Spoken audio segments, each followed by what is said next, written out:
بسم الله الرحمن الرحيم. اهلا بيكم حبايبي في قناة كروشيه منون. النهاردة ان شاء الله هنعمل غرزة جديدة، غرزة الاسبوع. هنعمل غرزة الموس ستيتش. هي ليها اكتر من اسم بس ده اكتر اسم مشهور، غرزة الموس ستيتش.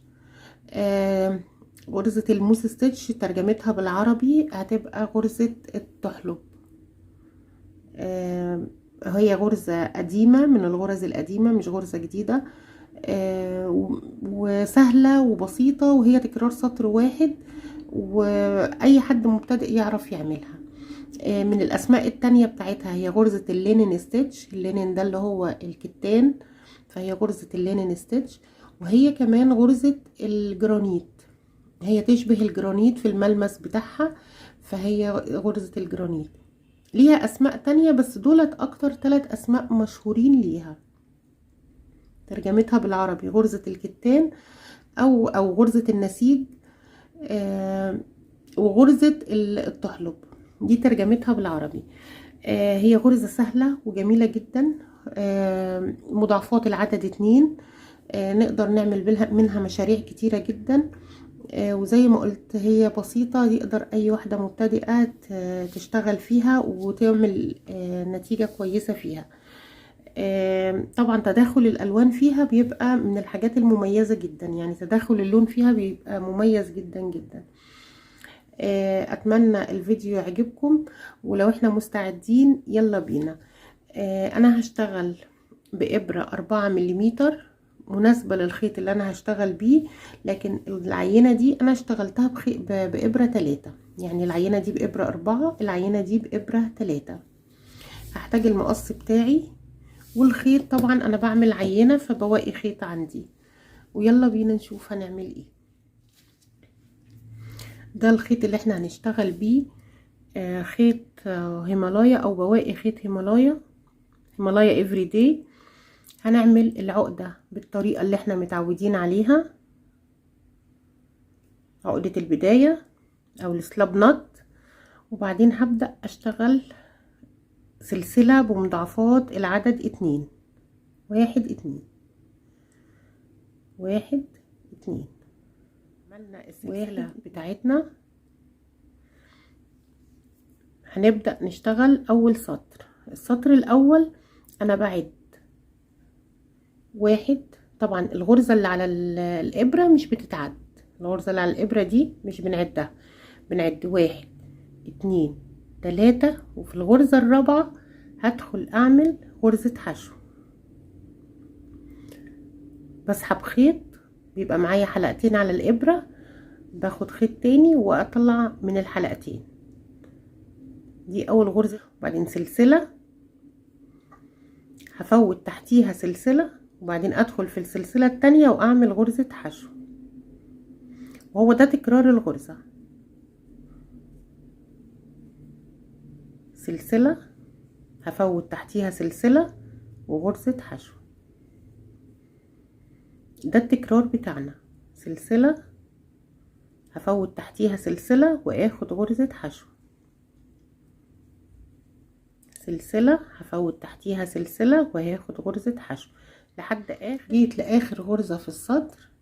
فباقي حلقتين، هفوت واحدة وهعمل حشو في اخر غرزة. يبقى انا بدأت بحشو وهنهي بحشو.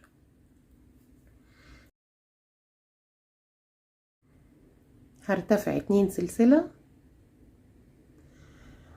وهلف الشغل، وهبدأ مكان الحشو هدخل فيه. هو ده المكان اللي انا هدخل فيه. يبقى انا هدخل هنا اعمل غرزة حشو. يبقى انا ببدأ السطر بحشو وبنهيه بحشو. في المكان ده هعمل غرزة حشو. اعمل سلسلة الاول، وبعدين انزل مكان السلسلة في السطر السابق اعمل فيه حشو. سلسلة، المكان اللي بعديه هعمل فيه حشو. يبقى انا بنزل في المكان السلسلة، في فراغ السلسلة.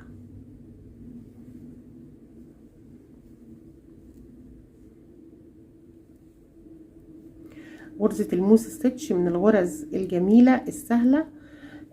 بيتعمل بيها حاجات كتير، اقدر اشتغل بيها باي سماكة خيط ممكنة. كل انواع الخيوط ينفع، حتى خيط الكليم ينفع اشتغل بيها. بنعمل بيها شنط، بتبقى غرزة شكلها جميل جدا. لكن طبعا في اللبس الشتوي وفي السكرفات بتبقى هايلة. انا عملت سلسلة، يبقى في اخر غرزة خالص، في اخر فراغ سلسلة هعمل فيه غرزة حشو. هرتفع 1 2 سلسلة، وهلف الشغل وهرجع اكرر اللي عملته تاني. في كل فراغ سلسلة هعمل حشو، واعمل سلسلة في كل فراغ سلسلة هعمل حشو. يبقى انا برتفع سلسلتين في كل بداية سطر، وده شكل الشغل بعد اول سطرين. السطر التاني بيتكرر كل مرة نفس الكلام، برتفع سلسلتين وبعمل حشو، وبعد كده سلسلة وحشو وسلسلة وحشو، والمكان اللي بنزل فيه هو مكان فراغ السلسلتين.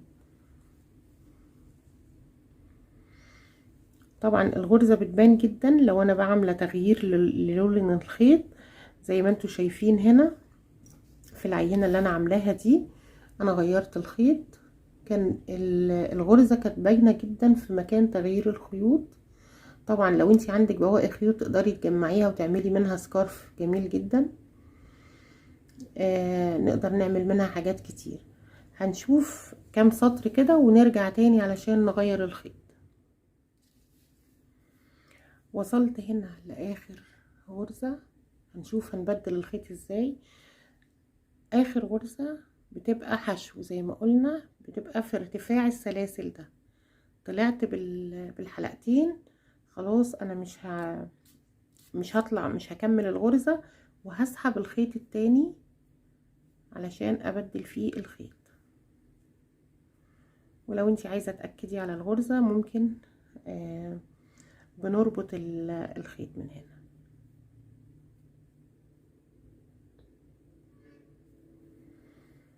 وهبدأ اشتغل بنفس التكرار. هرتفع 1 2 سلسلتين، وهلف الشغل، وهبدأ اعمل حشو في فراغ السلاسل. انا بدخل في فراغ السلاسل، هعمل حشو سلسلة، وبعدين ارجع تاني اعمل حشو سلسلة،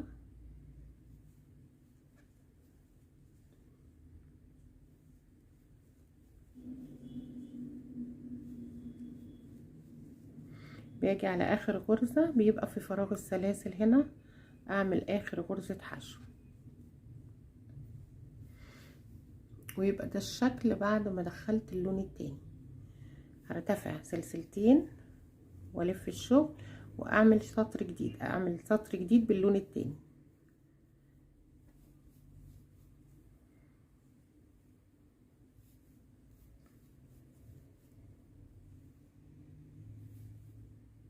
في اخر غرزة بعمل غرزة حشو. هقدر هنا ابدل الخيط تاني،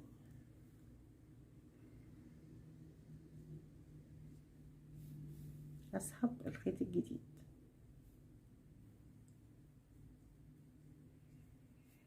اعمل سلسلتين والف الشغل، وابدأ اعمل تاني في الفراغ بتاع السلاسل اعمل غرزة الحشو سلسلة، واعمل غرزة الحشو، وهكذا هكمل. زي ما انتم شايفين الغرزة شكلها جميل جدا. هي ليها ملمس، يعني ما هياش سوفت كده، لا هي ليها ملمس شوية، اعتقد انه باين في الكاميرا.